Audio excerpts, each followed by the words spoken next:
Si un jour dans votre vie vous avez la chance de vous balader dans le Louvre, vous croiserez sûrement un tableau légendaire dont vous connaissez déjà le nom. C'est un tableau qui condense l'horreur, la peur et l'agonie, rien que ça. Et justement, ce tableau, eh bien il est juste à côté de moi, il s'appelle le radeau de la Méduse. Derrière cette œuvre absolument incroyable où on voit des personnages sur une embarcation de fortune se dévorer entre eux et appeler à l'aide, se cache en réalité une véritable histoire qui à l'époque a retourné l'Europe entière. Un événement tellement horrible que même dans vos cauchemars les plus sombres, il serait bien difficile de faire pire, c'est peu de le dire. Et c'est bien de ça dont je vais vous parler aujourd'hui, la véritable histoire qui se cache derrière ce tableau. Et croyez-moi, personne au monde n'aurait aimé vivre ça. On est dans les années 1815, c'est la fin de la guerre, notamment de la guerre napoléonienne, et 4 navires français prennent la mer en partance de l'île d'Aix pour le Sénégal. Distance à parcourir, un petit peu plus de 4000 km. C'est énorme pour l'époque. Et il y a particulièrement une grosse difficulté sur le trajet, c'est celle-ci. Évitez le banc d'Arguin qui est un haut fond composé de sable. Il est extrêmement délicat à cartographier en raison de la houle et des courants. Et donc ça, c'est le vrai danger sur le parcours qui les attend. On sait tout de suite que ça va mal tourner. 2 juillet 1816, la frégate La Méduse vogue déjà depuis 2 semaines en direction du Sénégal et sa mission est d'une extrême importance. La France doit reprendre possession au nom de Louis XVIII des comptoirs et établissements que la France possédait avant la guerre et qui ont été cédés ensuite par les traités de Paris de 1814 et 1815. Pour la petite info, un comptoir et un établissement de commerce qui sont basés à l'étranger, c'est généralement situé dans un port qui sert d'escale maritime pour les navires commerciaux. Pour résumer, la France, elle veut reprendre sa domination coloniale. Cette mission, elle est d'une telle ampleur qu'une division est même créée. Ce bateau, il va pas partir tout seul pour le Sénégal, c'est bien trop dangereux. Et donc, il y a une team qui est constituée en quelque sorte. Team que voici. Avec elle, il y aura une corvette du nom de l'Echo. Alors une corvette, c'est un petit voilier de guerre à 3 mâts, et donc ce bateau s'appelle l'Echo. Il y a un autre bateau qui l'accompagne, c'est un brick, c'est-à-dire un voilier à 2 mâts idéal pour le transport de marchandises. Et enfin avec eux, une gabarre maritime qui transporte également de la marchandise. Les gabarres, elles étaient destinées au transport de marchandises, surtout militaires. Et donc,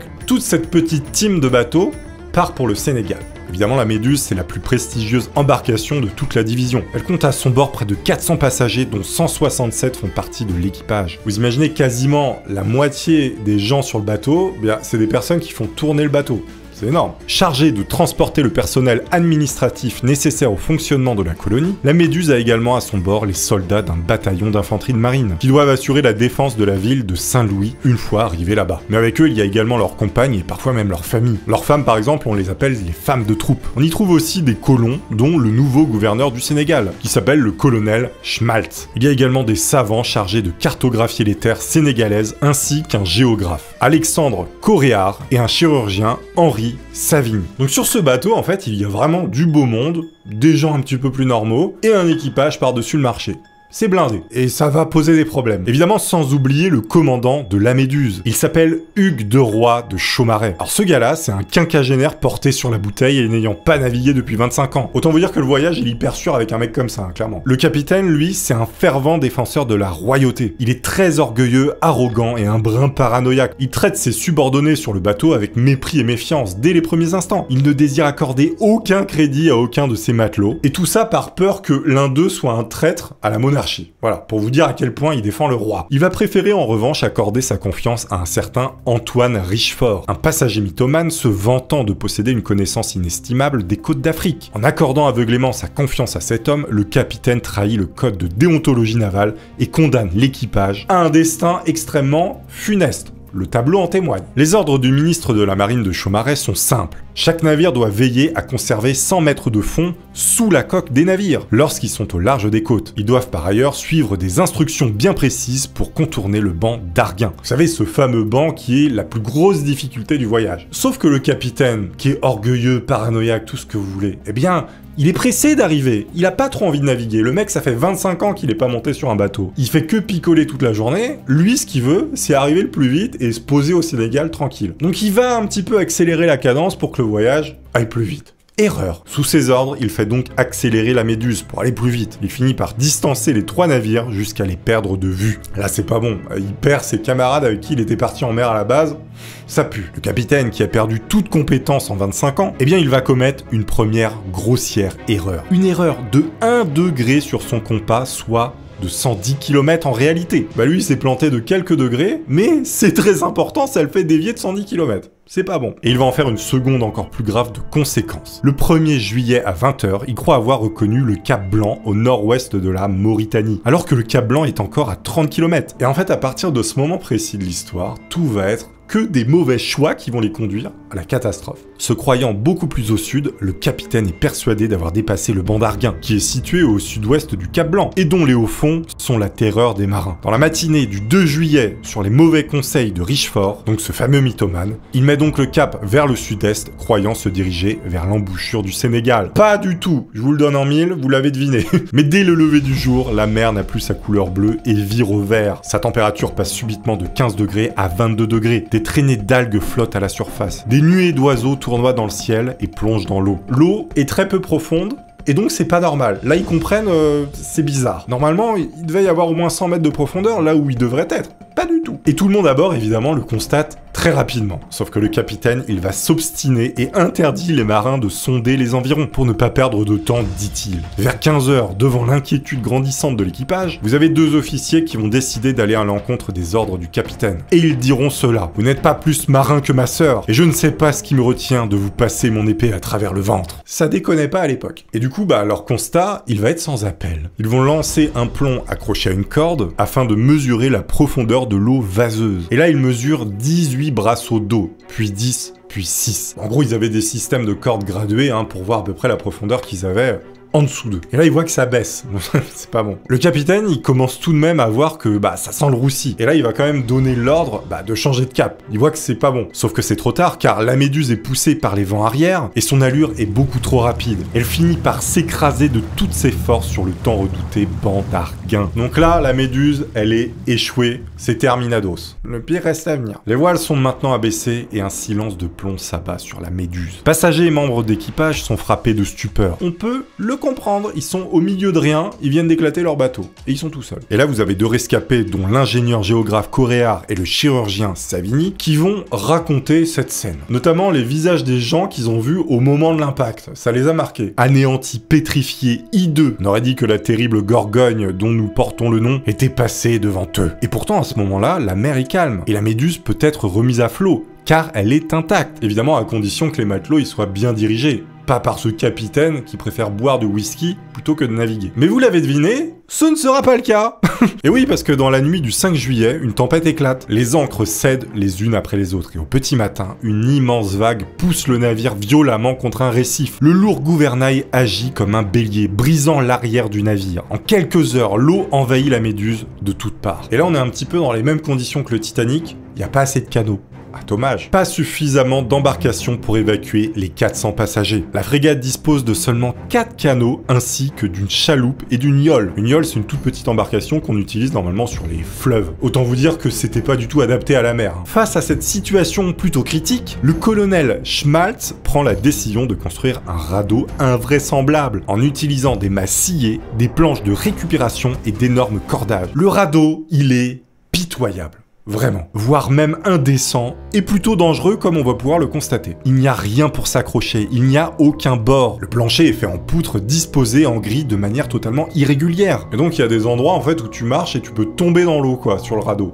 Moyen. En plus de ça, le radeau de fortune, il mesure 20 mètres de long et 7 mètres de large. On est maintenant 2 jours après l'échouement. La liste de ceux qui prendront place dans les 6 canots est établie par Schmaltz, le capitaine et Richefort. Elle est lue aux hommes rassemblés sur le pont par un officier. Une fois les canots alignés le long du bord, l'évacuation peut commencer. Malgré un indescriptible bazar, l'ordre est finalement et étonnamment respecté. Le gouverneur Schmaltz exige d'être descendu à bord de son canot dans un fauteuil suspendu à un palan. C'est-à-dire que le mec, il est dans une situation critique et il demande à être descendu tel un roi. Un palan, c'est une sorte de petite grue sur le côté du bateau. Et d'ailleurs, sa famille, elle va avoir le droit à la même prestation de service. Il se prendra des biscuits, de l'eau douce et évidemment l'ensemble de ses affaires. Les 6 embarcations transportant les personnages les plus importants sont assez peu remplies, tandis que le radeau, lui, est littéralement surchargé. Donc vraiment, là, vous avez les torchons et les serviettes, on peut pas dire autrement. En parallèle, 17 marins et soldats refusent obstinément de quitter l'épave et resteront sur place. Donc ça, c'est les vrais, vraiment vraiment qui n'abandonne pas le navire, comme on dit. Le capitaine, quant à lui, est depuis longtemps installé dans son canot, en tête de convoi. C'est d'ailleurs l'un des premiers à s'être barré.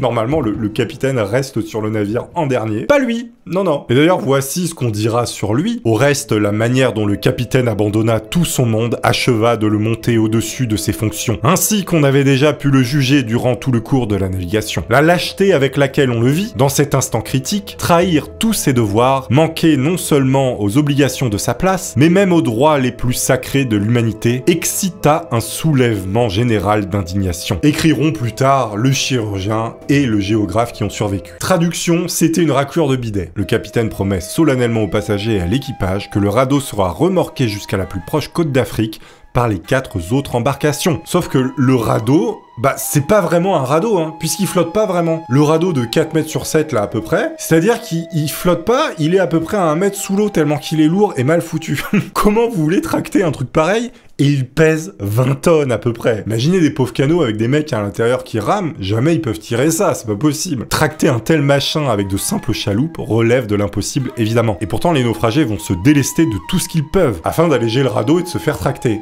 Mais ça marche pas. On est le 6 juillet 1816. Les cordages reliant le radeau aux chaloupes sont rompus sous la violence des vagues. Le fameux radeau de la Méduse se retrouve scotché sur place et livré à lui-même, sans aucune provision, avec seulement quelques tonneaux de vin. Tu manges pas, mais tu peux te bourrer la gueule. Il y a des zones d'ombre dans cette histoire, parce que déjà ça remonte à longtemps. Des fois ça a été peut-être un peu extrapolé, mais il y a des choses qu'on sait. Et d'ailleurs, selon d'autres témoignages, les cordages ont été coupés volontairement. Évidemment, on ne saura jamais la vérité, et le procès qui aura lieu à Rochefort n'élucidera pas ce point capital. Oui, parce qu'il y a eu un procès après à cause de cette histoire. C'est remonté très haut, hein. Le géographe et le chirurgien expliqueront que le radeau a tout simplement été abandonné par les types qui devaient normalement le tracter avec les chaloupes.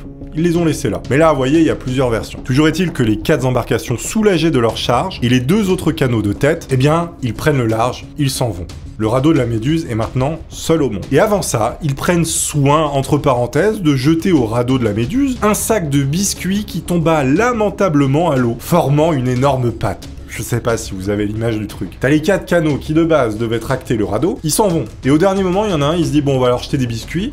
Il jette les biscuits au radeau, le truc tombe dans l'eau, ça fait une pâte dégueulasse. Le ridicule de la scène, quoi. Bon. Et les canots finissent définitivement par disparaître dans l'horizon, laissant seule la Méduse. Pour les 147 passagers du radeau dépourvu de voile et de rames, eh bien, c'est le début du cauchemar. Ils sont évidemment anéantis et ils comprennent qu'une fin atroce les attend. Et voici ce qu'un témoin a pu dire, qui était sur ce radeau. Nous ne crûmes réellement pas dans les premiers instants que nous étions si cruellement abandonnés. De la stupeur la plus profonde, les matelots et les soldats passèrent bientôt au désespoir. On est sur une phrase de mauvais augure. Et il ne va pas se tromper. Nous étions tellement serrés les uns sur les autres qu'il était impossible de faire un seul pas. Nous avions de l'eau jusqu'à la ceinture. Dès les premiers instants d'abandon, un semblant d'ordre va régner. On attribue un numéro à chacun et on organise la distribution de vin à 3/4 de litre par jour. 2 groupes se forment sur le radeau. Et là, sur ce radeau, vous avez une sorte de mini-société qui va se créer, notamment, qui va se scinder en 2. Torchon serviette, c'est souvent ça.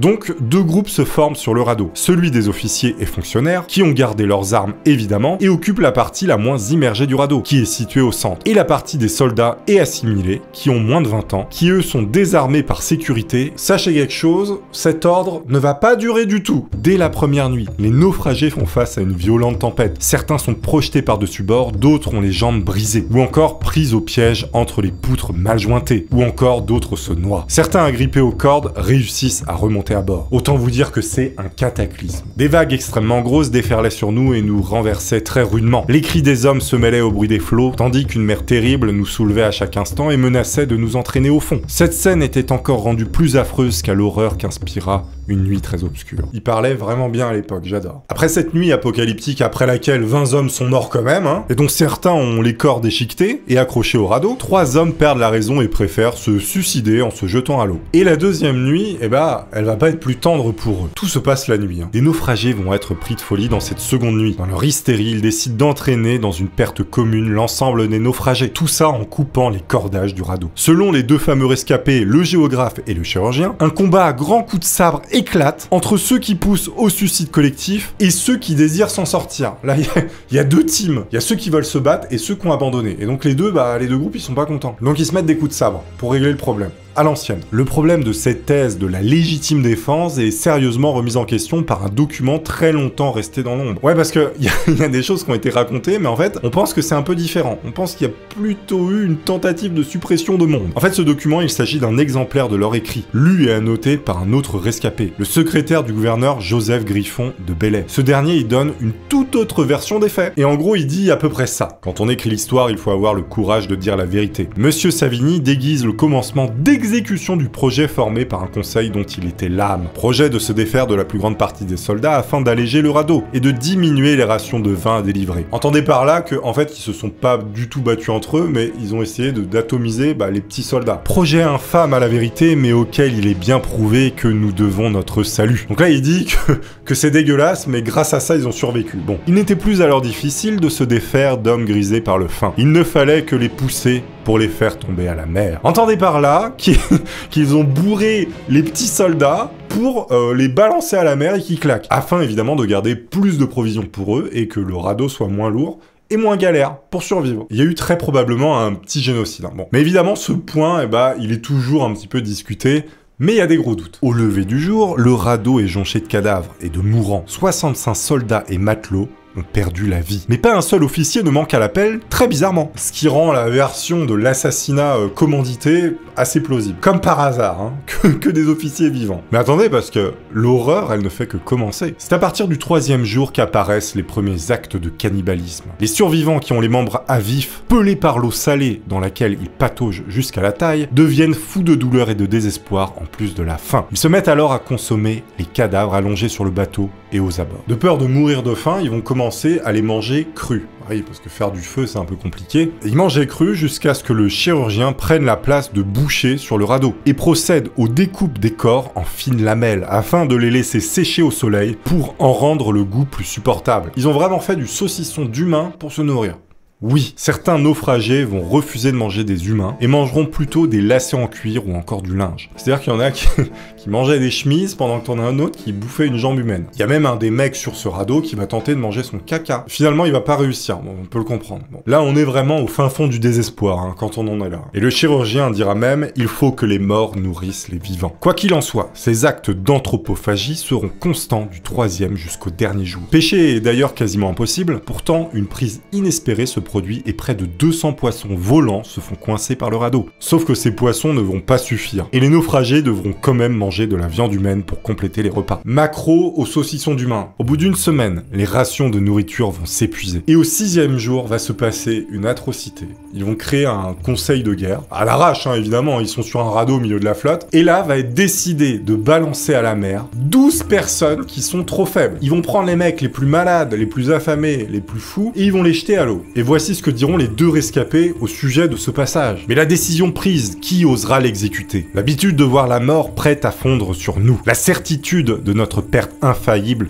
sans ce funeste expédient. En un mot, avait endurci nos cœurs, devenus insensibles à tout autre sentiment qu'à celui de notre conservation. Traduction, c'est devenu des animaux. C'est un peu ce qu'ils sont en train de dire, ils disent que ils sont complètement matrixés et c'est le seul moyen qu'ils ont pour survivre, même s'ils trouvent ça horrible au fond d'eux. L'Argus retrouve enfin le radeau. On ne dénombre plus que 15 survivants à bord. 5 d'entre eux vont mourir juste après être arrivés à Saint-Louis. Quant aux 17 naufragés ayant voulu rester sur l'épave de la Méduse, ils ne sont plus que 3 quand on les secourt enfin. 52 jours après le naufrage. Véritable cadavre ambulant. Ils s'enfuient apeurés dans les profondeurs du navire, à l'apparition de leur sauveteur, pensant voir des fantômes. La tragédie, elle va connaître un retentissement immense. Le ministre de la Marine, il va être obligé de démissionner. Jugé en conseil de guerre à Rochefort, le capitaine est condamné à la dégradation militaire et à 3 ans de réclusion dans le fort de Ham, où il est interné de 1817 à 1820. Dans le château de Lachenau, où il se retire ensuite, il endure encore 25 années de peine, victime de l'hostilité que la population des villages voisins lui manifeste jusqu'à sa mort. Et bien maintenant, si vous avez la chance de vous balader au Louvre et de croiser le tableau Le Radeau de la Méduse, et bien vous saurez qu'il y a une véritable histoire absolument atroce